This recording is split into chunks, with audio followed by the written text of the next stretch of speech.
So today, Yamaha announced a brand new update for their beast of a super naked, the MT-10. And although it's not a ground up redesign, it's still pretty significant. So in this video, we'll go over the 10 best new features. First up, the engine, which is still closely related to that of the R1 with a 998cc inline 4 that uses a cross-plane crank to give it that distinctive sound and character.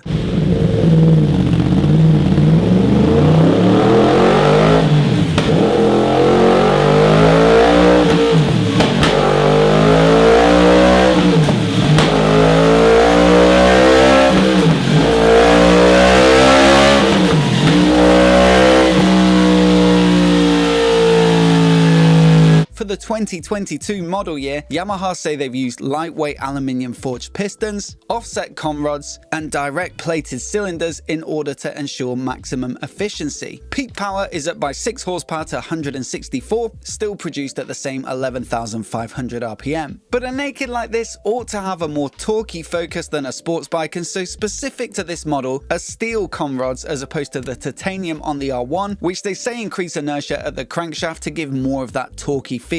Fuel injection settings have also been tweaked in order to boost torque between 4 and 8,000 RPM, and peak torque is up by 1 Nm to 112 at the same 9,000 RPM. They've also improved fuel efficiency, although it has to be said it's still pretty thirsty, and also they've reduced emissions so that it meets Euro 5 regulations. Now, like I say, this CP4 engine is well known for its cross-plane sound, and in this iteration they've done some specific work to improve it still further for the rider.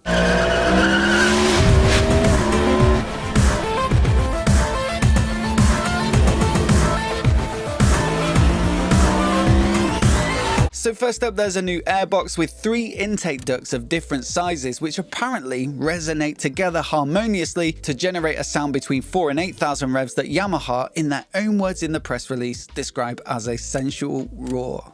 On top of that, they fitted what they're calling acoustic amplifier grills to the front of the tank. These essentially pipe that sensual roar right into your face so that you can really hear it. They also say the grills themselves actually vibrate to add even more sonic depth to the riding experience. On top of all the intake stuff, they've also redesigned the exhaust system with new titanium downpipes and a titanium silencer. They're saying that you'll mainly hear the exhaust at low revs and it's got a nice deep sound, and then when you get on the throttle, the new intake sound sort of takes over. Certainly sounds pretty interesting, and I've noticed more and more with like Euro 5 bikes, they're so stifled with the new exhaust systems that actually you do start to rely on the intake sound for a bit of a visceral riding experience. So it's really interesting to see them leaning into tuning that aspect of the sound. Maybe this is the start of a new trend and we'll see fewer aftermarket exhausts and more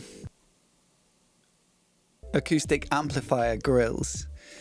Now, the chassis is pretty much unchanged with the same aluminium delta box frame and the same fully adjustable fork and shock from KYB. Brakes are also similar to the previous gen with the dual floating 320mm discs and 4-pot radially mounted calipers that you'll also find on the R1. But like the MT-10, it now gets a Brembo radial master cylinder, which ought to give it better crispness and feel at the lever when set against the axial master cylinder on the previous gen. On top of that, the last bike shipped with Bridgestone's Battle Axe Hypersport S20 tyres, whereas the new model gets the latest and greatest S22, so there should be a mild improvement in tyre performance, if not a massive leap. Now, Yamaha also claim to have increased comfort levels, enhancing what they say is already an iconically versatile bike. They've tweaked the rider triangles, so the relationship between the bars, the pegs and the seat, although they didn't give any extra detail other than that it's been improved. But the tank cover is now smoother, making it easier to grip onto with your legs when you're riding quicker. The shape of the seat has been updated for more comfort, and also the level of firmness in the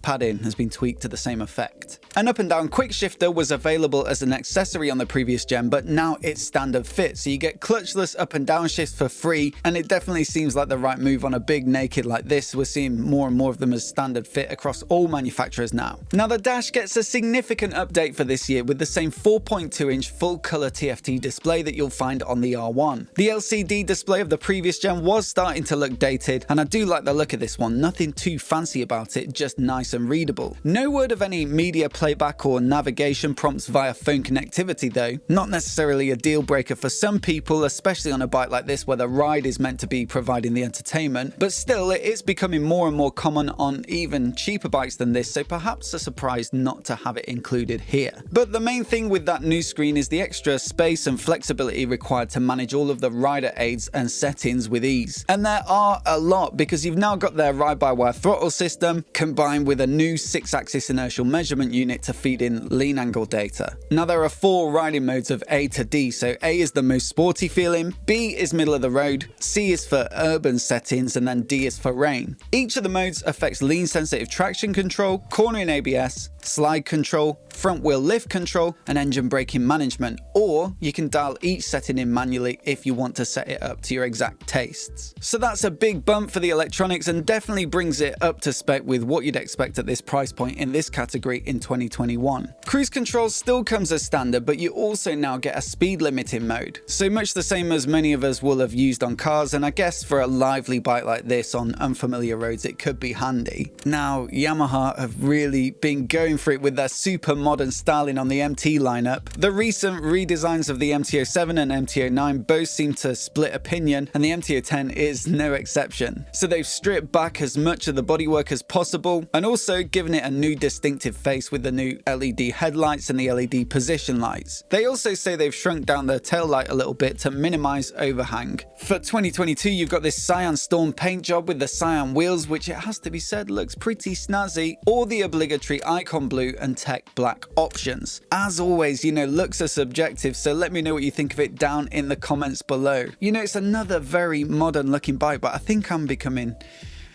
conditioned to expect these sorts of designs from Yamaha. But anyway, across the bike it has to be said that's a decent amount of updates and tweaks, especially in the electronics department. No word on price yet, but the previous gen was about 12.5 grand, so expect something similar. And we've also had no news of the uprated SP version for 2022 yet, but I'd expect that to be announced in the coming weeks or months. As always, I'd love to know what you think of the bike today down in the comments below. A worthy update, or were you expecting something a little more? Let me know what you think of it down below, and if you're new here and you want to see more videos like this, hit subscribe and I'll catch you in the next one.